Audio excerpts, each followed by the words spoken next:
12वें काव्य में कवि धनंजय क्या कह रहे हैं? कर्मस्थितिं जंतुरनेक भूमिम नयत्य मुंसा च परस्परस्य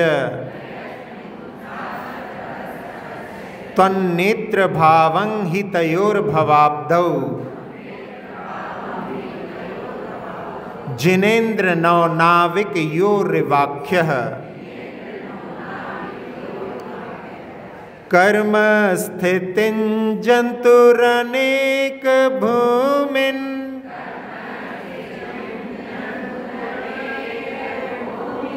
नयत्य मुंसा च परस्परस्य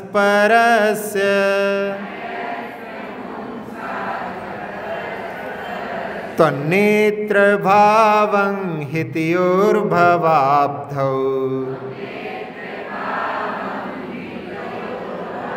जिनेन्द्र नौ नाविकयोरिवाख्यः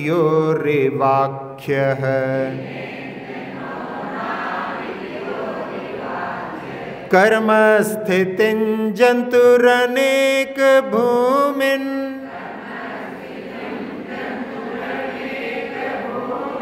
कर्म स्थितिं जंतुरनेक भूमिन्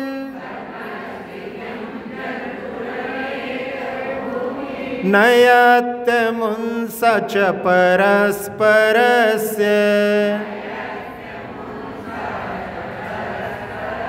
नयत्य मुंसा च परस्परस्य त्वन्नेत्र भावं हि तयोर्भवाब्धौ जिनेन्द्र नौ नाविकयोरिवाख्यः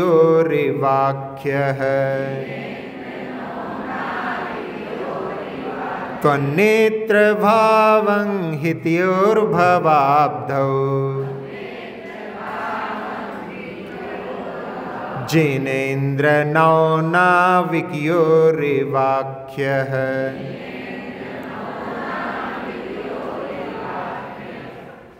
कर्म स्थितिम जंतु अनेक भूमिम नयति।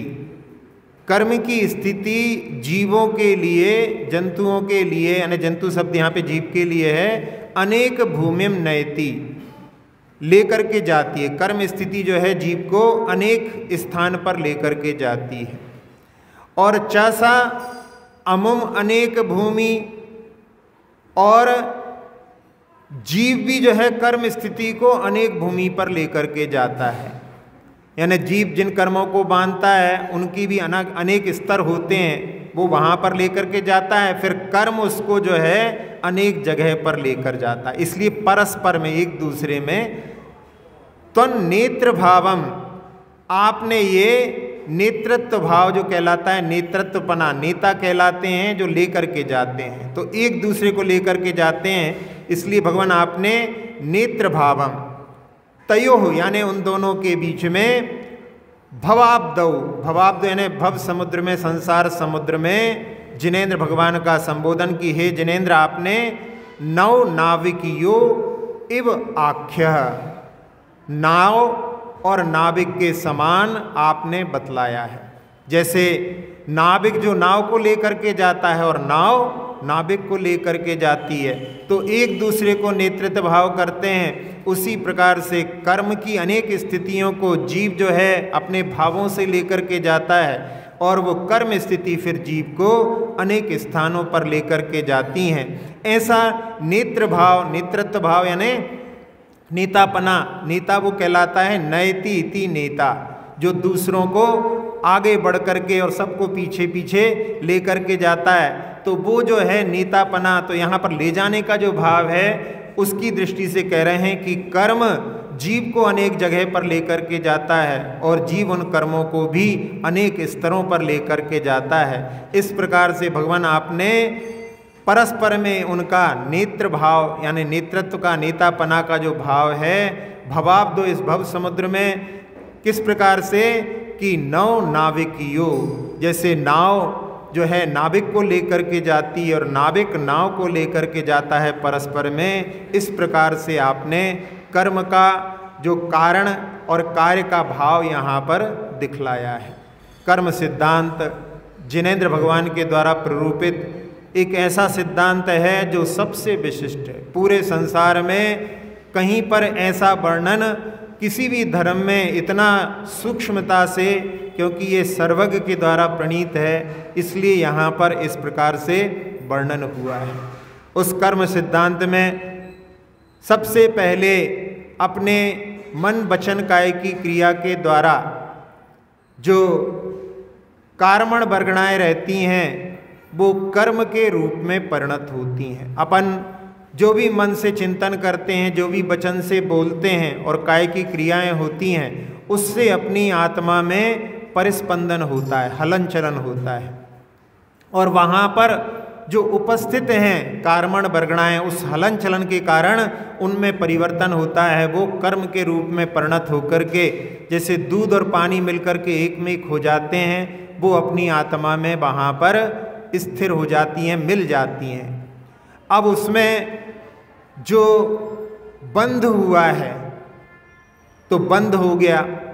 अब बंद होने के बाद में एक आवली के बाद में उदय, अचलावली होती है, उसके बाद में उदय हो सकता है। तो वो जब उदय में आने लगते हैं और बाकी के जो कर्म पड़े हुए हैं वो सत्ता में हो जाते हैं। तो ऐसे 10 करण के बारे में कर्मकांड आदि में वर्णन किया है। तो उसमें सबसे पहले बंद हो गया, उदय में आने लगे, सत्ता हो गया, ये 3 चीज़ें हो गई। इसके बाद में जो कर्म अभी उदय में नहीं आने वाले थे लेकिन उनको बलात् उदयावली में प्रवेश करा दिया जाता है, उनका उदय करा दिया जाता है, वो कहलाती है उदीर्णा। जैसे आप उपवास आदि कर लेते हो, उस समय में आप असाता की उदीर्णा कर देते हो। जो कर्म पहले बाद में आने वाले थे, आपने उस समय में उपवास किया तो उस समय में थोड़ी बहुत पीड़ा तो होगी, तो उस समय में वो पीड़ा जो निकल रही है उसको आपने उस समय में वैसे नहीं आने वाली थी, लेकिन आपने उपवास करके उसकी समय के पहले उदयावली में प्रवेश करा दिया, वो उदीर्णा कहलाती है। इसके बाद में जो कर्म उदय में आने वाले थे उनको आपने दबा दिया, वो कहलाता है उपशम। जैसे कोई आपस में 2 मित्रों की लड़ाई चल रही थी और वो भाग करके मंदिर में आ गया, पीछा करते करते वो भी मंदिर में आया, लेकिन यहाँ पर इतने सारे लोग बैठे हुए हैं, बाहर निकलने दो फिर देखूंगा। तो उसने जो अपने भावों को उस समय में जो दबाया है वो कहलाता है उपशम। फिर इसके बाद में संक्रमण। संक्रमण ऐसा होता है जिसमें परिवर्तन होता है, पाप का पुण्य में, पुण्य का पाप में परिवर्तन जो होता है वो संक्रमण कहलाता है। जब बड़े उत्साह के साथ में कोई धार्मिक कार्य में बोली आदि लेते हैं, उत्साह के साथ में उसमें पुण्य का बंद करते हैं, लेकिन चुकाते समय में यदि वहाँ पर संक्लेश के भाव होते हैं तो बंधा हुआ पुण्य भी जो है पाप के रूप में परिवर्तित हो जाता है। अच्छे कार्यों में पूर्व में किए हुए पाप भी जो है पुण्य के रूप में परिवर्तित होकर के उदय में आने लगते हैं। इसलिए धार्मिक कार्यों में जितना रहते हैं उतना पाप को जो है पुण्य में संक्रमण कराने का अपन अवसर प्राप्त कर सकते हैं, प्रदान कर सकते हैं।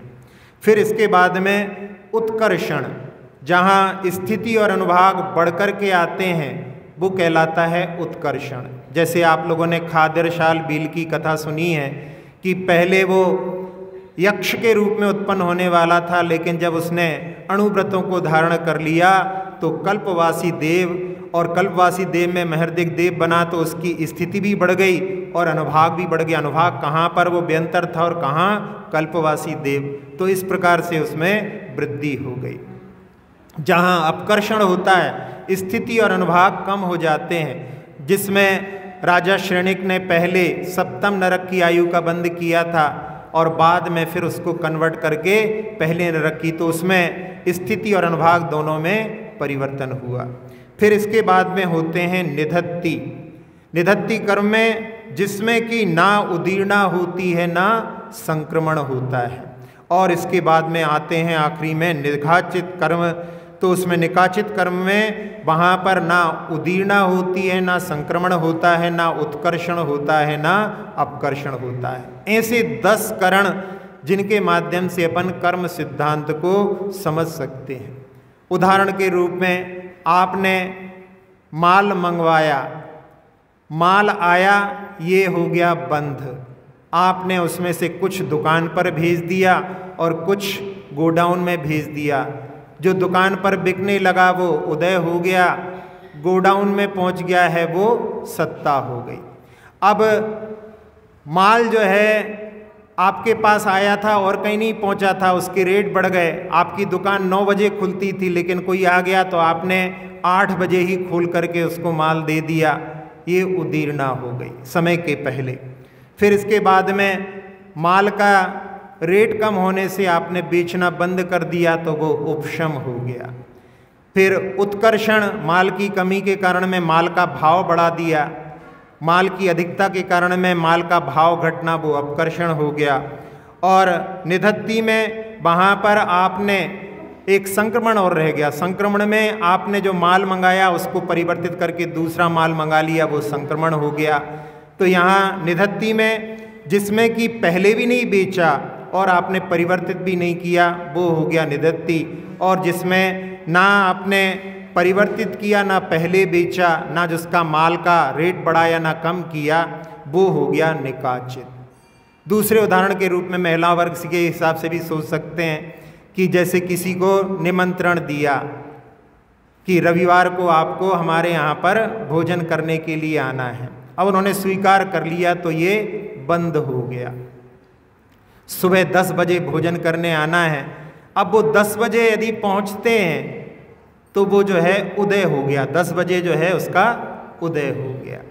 अब इसके बाद में सत्ता तो जब तक बीच के जो है, जैसे आज मंगलवार है तो रविवार तक वो सत्ता के रूप में रहेगा, फिर उदय में आया। उदीर्णा 10 बजे आना था लेकिन 9:30 बजे ही पहुंच गए। उपशम के रूप में 10 बजे पहुंचे लेकिन अभी भोजन की तैयारी नहीं हुई थी, इसलिए थोड़ी देर चर्चा में, धार्मिक चर्चा में समय निकालने लगे। एक बार आचार्य श्री के लिए बीना बारा में इतनी लंबी पूजा की, ठंड का समय था, ठंडी ठंडी हवा चल रही थी। उस समय में केवल रवि किरणों की पूजा चालू कर दी। तो उसमें जो समय था आहार का, वो उस समय में अभी नहीं, अभी तो आप पूजा चलेगी उसके बाद मिलेगा। तो इतना समय जो है उपशम का वहाँ पर जाना जाएगा। फिर इसके बाद में संक्रमण, संक्रमण में उन्होंने कहा कि हम तो नहीं आ पा रहे हैं, हम अपने भाई को भेज दे रहे हैं। तो ये हो गया संक्रमण, यानी वो नहीं आए, दूसरा कोई आ गया। फिर इसके बाद में उत्कर्षण, उत्कर्षण में कि अभी कुछ परेशानी है इसलिए मंगलवार को बुलाएंगे, यानी पूरे 1 हफ्ते बाद में। अपकर्षण में कि भाई अभी हम कहीं बाहर जाना है रविवार को, तो आप शुक्रवार शनिवार को ही आ जाओ, तो ये हो गया अपकर्षण। तो इस प्रकार से। और निधत्ति में वहाँ पर पहले भी नहीं आए और किसी दूसरे को भी नहीं भेजा, वो निधत्ति हो गया। और निकाचित में ना पहले आए ना बाद में आए। इधर जो उदीर्णा में 9:30 बजे आते थे वो भी नहीं आए, और साथ साथ में किसी दूसरे को भी नहीं भेजा। इस प्रकार से ये 10 करण को अपन समझ सकते हैं। तो इन कर्मों की जो स्थिति होती है उसमें इस प्रकार से कर्मों का बंधन जो है सतत जहाँ जीव के साथ में चलता रहता है, और अपने भावों के कारण में ये 10 प्रकार के जो करण बताए हैं उनकी स्थिति बनती रहती है। अब जो कर्म बंधते हैं उन कर्म के बंधन के बारे में कि एक हॉल में 8 प्रकार के रंग के ढेर लगे हुए हैं, और वहाँ पर पंखा जब चलता है तो उन 8 प्रकार के कर्म जो रंग के ढेर हैं उसमें से कोई धूल उड़ती है। वो 8 प्रकार के जो ढेर हैं रंग के, वो हो गए 8 कर्म, और जो पंखे का चलना है वो हो गया मन वचन काय की क्रिया यानी योग। और दीवारों पर पुता हुआ है पेंट, उसके कारण में वो रंग उड़ते हैं और उस पेंट पर जाकर के चिपक जाते हैं। तो दीवारों पर जो पेंट है वो हैं कषाय, तो उसमें 4 प्रकार के बंध होते हैं। एक कहलाता है प्रकृति बंध, स्थिति बंध, अनुभाग बंध और प्रदेश बंध। तो उसमें आप लोगों ने द्रव्य संग्रह में पढ़ा होगा जोगा पैडी पदेशा, योग के माध्यम से प्रकृति और प्रदेश बंध होता है। तो उसमें क्या होता है कि जो मन वचन काया का क्रिया है, यानी वो पंखा का घूमना है, उसमें कौन सा रंग उड़ेगा और कितनी मात्रा में उड़ेगा, ये पंखे के ऊपर निर्भर है। और जब वो उड़ कर के दीवार पर चिपकेगा तो उसमें कितनी मजबूती से चिपकेगा और कितनी देर तक चिपकेगा, वो उस पेंट के ऊपर निर्भर करता है। तो उसमें कहा जोगा पैडी पदेशा फिदी अनुभागा कसाय दो होंती, यानी जितनी तीव्र कसाय रहेंगी उतना अनुभाग और उसकी इतनी स्थिति रहेगी। तो इस प्रकार से ये कर्मों का बंधन जो सतत अपने भावों के माध्यम से चलता रहता है, उनमें अपन शुभ कार्यों में लगे रहेंगे तो पुण्य का बंध होगा, और यदि अच्छे जगह पर जाकर के अच्छे क्षेत्र पर द्रव्य क्षेत्र काल भाव की अपेक्षा से परिवर्तन करके करेंगे तो उसमें बढ़ोतरी होगी। और यदि अपन उसमें यदि कमी करेंगे तो फिर उसमें जो पुण्य कर्म की भी कमी आ जाएगी। यानी द्रव्य क्षेत्र काल भाव में आप क्षेत्रों में सिद्ध क्षेत्र पर जाएंगे, अतिशय क्षेत्र पर जाएंगे तो उसमें तरतमता रहेगी। और बाकी के समय में अपन देखें जब धार्मिक कार्य नहीं करते तो उस समय में केवल अपन मुख्यता से पाप कार्जन करते हैं, और उसके बीच बीच में भी यदि अपन वहाँ पर न्याय नीति पूर्वक भगवान का स्मरण यदि अपन अपनी दुकान पर भी बिजनेस में भी करते रहें तो बीच बीच में भी अपन वहाँ पर शुभोपयोग को अपने जीवन में ला करके उस पाप कर्म को बंधन से वहाँ पर अपन बच सकते हैं। लेकिन उनमें से 2 कामों के अलावा, यानी एक जो है अच्छे कर्मों को लाना, एक खराब कर्मों को लाना, इसके अलावा श्रावक के पास में कोई दूसरा रास्ता नहीं है। तो अपने लिए ज़्यादा से ज़्यादा जो है शुभ कार्यों में प्रवृत्ति करना चाहिए। अब इसके साथ साथ में एक उदीर्णा के लिए कि कर्मों की जो उदीर्णा होती है, पाप की उदीर्णा, पुण्य की उदीर्णा होती है, उसको कैसे समझा जाए। एक बार जयपुर के राजा की पुत्री जो राजकुमारी थी, उसका विवाह मैसूर के राजकुमार से हुआ, और राजाओं के यहाँ पर जब शादी हो रही थी तो बड़ा दहेज तो देना ही था। उन्होंने पूछा कि आपकी कोई विशेष मांग हो तो बतलाइए। तो उन्होंने कहा कि आप काबुल के 500 घोड़े हमारे लिए यदि भेज सकें तो भेजिए। तो यहाँ जयपुर के नरेश ने प्रयास किया और बहुत दिनों तक प्रयास करने के बाद में सफलता नहीं मिली। लेकिन एक बार एक काबुल का व्यापारी आया और उसने राजा को चिंतित देखा, तो उसने पूछा कि आप चिंतित क्यों हैं। तो उन्होंने बोला कि हमको हमारी बेटी के विवाह में 500 जो है काबुल के घोड़े भेजना है और वो उसकी कोई व्यवस्था नहीं बन पा रही है। तो उस व्यापारी ने बोला कि अभी कितना है शादी का समय। तो कहा अभी 3 महीने हैं। तो उसने कहा कि 8 दिन पहले मैं सारे घोड़े लेकर के यहाँ आ जाऊँगा, आप चिंता मत करो। और उसने कुछ भी पेशगी नहीं ली और वो चला गया। अब यहाँ पर ये चिंतित थे कि कोई पेशगी ले जाता है तो फिर लगता है कि हाँ भाई काम करेगा नहीं करेगा, कोई भरोसा नहीं। लेकिन वो अपने वादे का पक्का निकला और 500 घोड़े लेकर के 8 दिन पहले 500 घुड़सवार के साथ में पहुँच गया और अच्छी तरह से राजा के यहाँ पर विवाह संपन्न हो गया। उन्होंने वो घोड़े दे दिए और यहाँ उस व्यक्ति ने जब घोड़ा लेकर के आया था तो उस समय में राजा ने जब पूछा तो उसने कहा कि अभी हमें पैसे की आवश्यकता नहीं है, जब मुझे आवश्यकता पड़ेगी तो मैं आकर के ले जाऊंगा।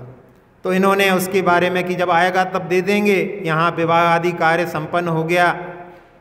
एक दिन वो पैसे लेने के लिए आया और राजा को खबर लगी कि इसका सारा व्यापार डूब गया है, इसके पास में अब कुछ भी नहीं बचा है।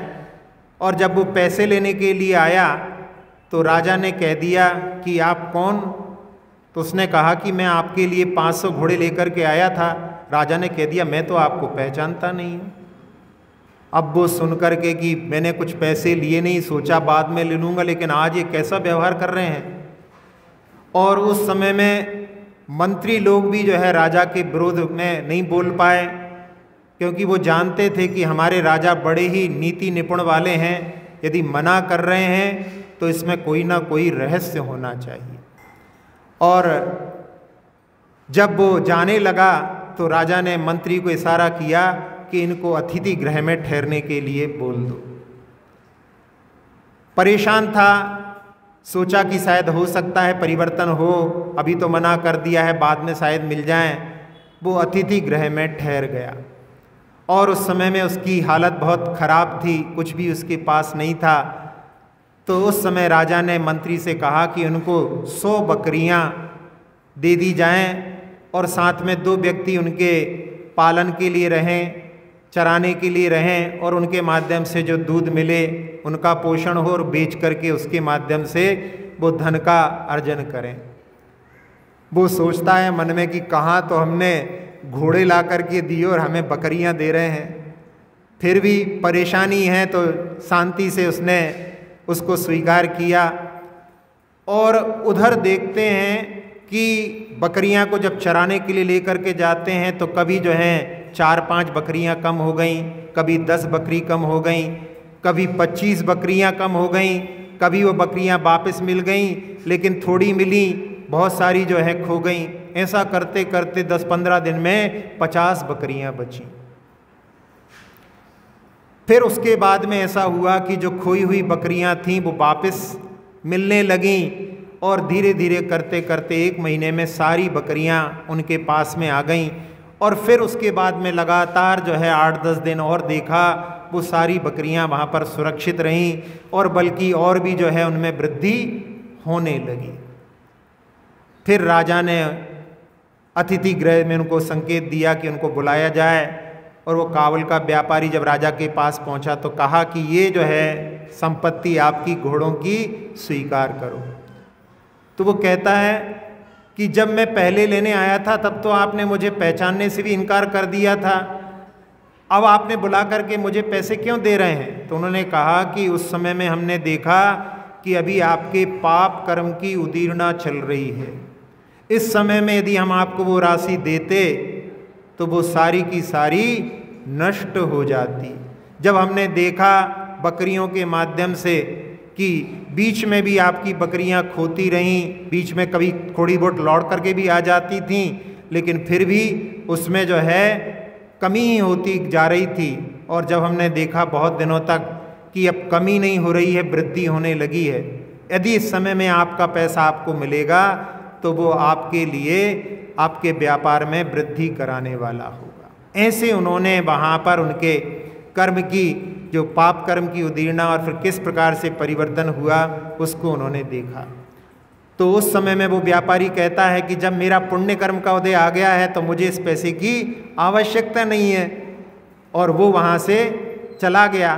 राजा ने कहा 2 उनके सेवकों को कि इसके पीछे पीछे जाओ, और जहाँ इसका निवास स्थान है काबुल तक जाना पड़े तो कोई चिंता नहीं, वहाँ पर इसके धन को दे करके आना।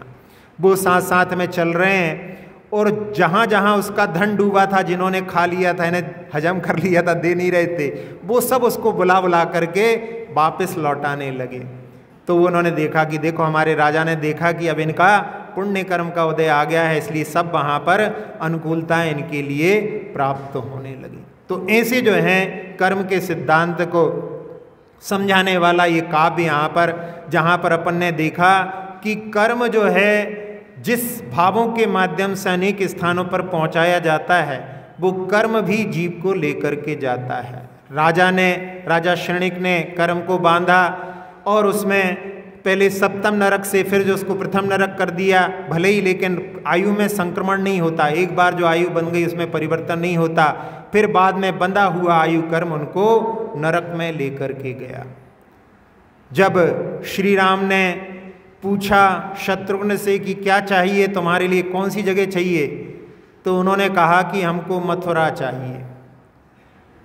तो उसमें आचार्य रविशरण महाराज ने बाद में लिखा कि मथुरा को ही क्यों मांगा, तो कहा कि मथुरा में कई बार जन्म लिया है पूर्व भव में शत्रुघ्न ने, उसके कारण में उससे उसकी प्रीति है। वहाँ पर बहुत भवों में भ्रमण करने के बाद में एक पुरुष बना और वहाँ पर राजा के द्वारा संकट प्राप्त हुआ, उसको मृत्युदंड दिया गया।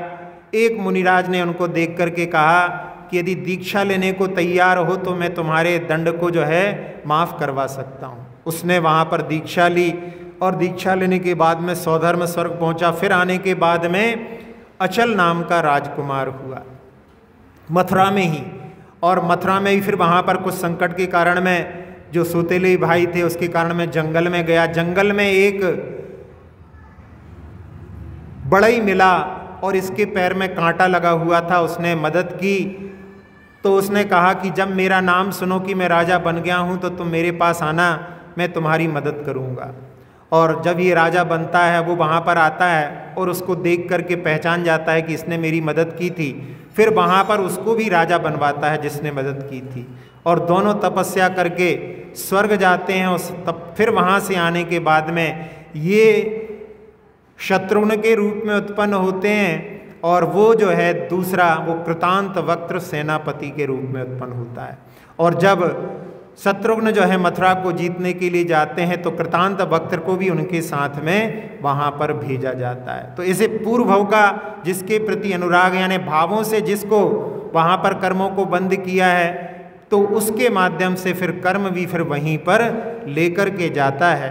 तो ऐसे कर्म का और अपने भावों के द्वारा कर्म को पहुँचाने का यहाँ पर नेतृत्व भाव इस काव्य में कवि महोदय बतला रहे हैं कि कर्म जो है जीव को अनेक भूमियों पर लेकर के जाता है, और जो है जीव भी कर्म को अनेक स्तरों पर लेकर के जाता है। इस प्रकार से ये परस्पर का एक दूसरे का नेतृत्व भाव होता है। और उदाहरण के रूप में जैसे नाव नाविक को पार ले जाती है और नाविक नाव को उस पार ले जाता है, इस प्रकार की कर्म की स्थिति होती है। लेकिन ये स्थिति हमेशा बनी रहे कोई जरूरी नहीं। यदि अनादिकाल से चली आ रही है और हमेशा बनी रहे अनंत काल तक, आवश्यकता नहीं है उसकी, यानी उसमें परिवर्तन भी जीव चाहे तो कर सकता है। उन कर्मों को नष्ट करके, जैसे कि जो बीज होता है उसको जला दिया जाता है फिर वो उगने में समर्थ नहीं होता, ऐसे कर्मों को नष्ट करके उसके नेतृत्व भाव को नष्ट करके जीव अपने ही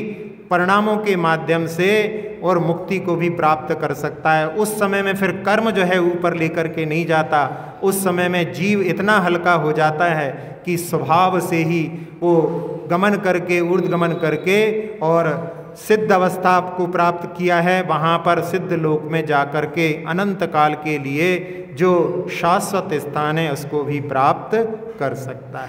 पुनः इस काव्य का उच्चारण करेंगे। कर्म स्थितिं जंतुरनेक भूमिन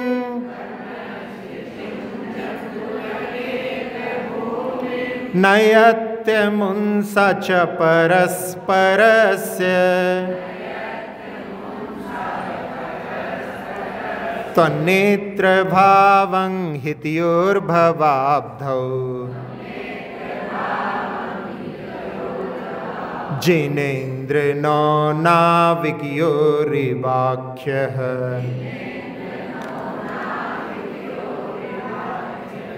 स्तोत्र ये निराला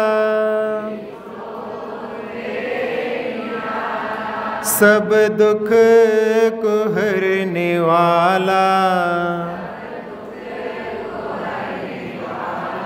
भव विष का है प्रणाशक प्रभु गुण की है ये माला स्तोत्र ये निराला कर्म स्थिति को जीव पहुँचाता भिन्न तल पर कर्मों से भिन्न गतियाँ नेत्रत्व ये परस्पर ज्यों नाव और नाविक जिन राज वचन माला भव विष का है प्रणाशक प्रभु गुण की है ये माला